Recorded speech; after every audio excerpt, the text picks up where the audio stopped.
మొన్న కడియం శ్రేయర్ గారి గురించి చాలా పాజిటివ్‌గా మనం మాట్లాడుకున్నాం. ఎందుకు దమ్ముతో మాట్లాడాడాయన. నేను ఏది ఇట్లాగే మిగతా ఎమ్మెల్యేలకి మళ్ళీ నేను బీఆర్ఎస్‌లోనే ఉన్నానని అబద్ధాలు చెప్పకుండా, ఖచ్చితంగా ఎలక్షన్‌కెళ్ళడానికి సిద్ధపడుతున్నానని ప్రకటించారు. అనర్హత వేటు వేస్తే నేను సిద్ధమని ప్రకటించారు. నాకు అంత దేశవ్యాప్తంగా పేరుంది, అంతర్జాతీయంగా కూడా పేరుంది. అంత గొప్ప వ్యక్తిని నన్ను ఎట్లా చేస్తారు నేను చూసుకుంటానని చెప్పారు అన్నటువంటిది. అది షంషేర్ ఖచ్చితంగా అనర్హత వేటు వెయ్యక తప్పదు ఆయన రాజీనామా చేయకపోతే. రాజీనామా చెయ్యను అనేటటువంటిది భీష్మించి కూర్చున్నారు. ఇది ఒక యాస్పెక్ట్. ఎన్నికలు అనేటటువంటి దానికి సిద్ధం కావాలి ఆయన.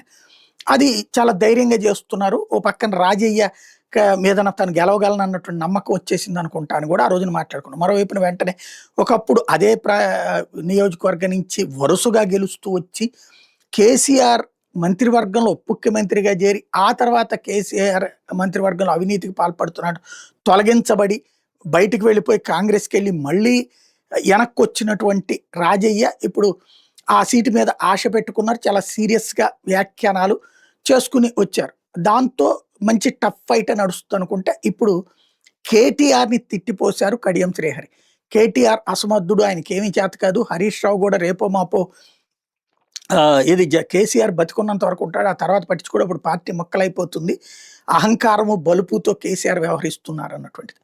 ఒకటి క్రిందటిసారి సీట్లన్నీ కూడా కేసీఆర్ పేరుకి మాత్రమే. కేటీఆరే నడిపించింది. షాడో సీఎం, షాడో ప్రెసిడెంట్ అంతా మాట్లాడారు కదా! మరి కడియం శ్రేయర్‌కి టికెట్ ఇచ్చింది ఆయనే గదా! కడియం శ్రేయర్ అంతకుముందు ఎన్ని సార్లు ఓడిపోయారు? తన సొంత నియోజకవర్గంలోనే. అంత పలుకుబడి, అంత పట్టు ఉంటే ఎట్లా ఓడిపోయారు? రాజయ్య చేతిలో వరుసగా ఓడిపోతూ వచ్చారు గదా! మరి ఇప్పుడు వచ్చింది, మొన్న గెలిచారు. గెలిచిన తర్వాత పోనీ కృతజ్ఞత ఏమైనా ఉందా? అంతకుముందు ఆయన తెలుగుదేశం తర్వాత కాంగ్రెస్ పార్టీలో ఉన్నప్పుడు కూడా ట్రై చేసుకున్నారు కదా! కాంగ్రెస్‌లో తెలుగుదేశం విలీనం అప్పుడు కూడా. అప్పుడెప్పుడు సాధ్యం కానిది ఇప్పుడే కదా సాధ్యమైంది. అందులో బలుపేంటి? అహంకారం ఏంటి? అయి ఉంటే టికెట్ ఈయనకి ఇచ్చుండేవాళ్ళా? బేసిక్‌గా.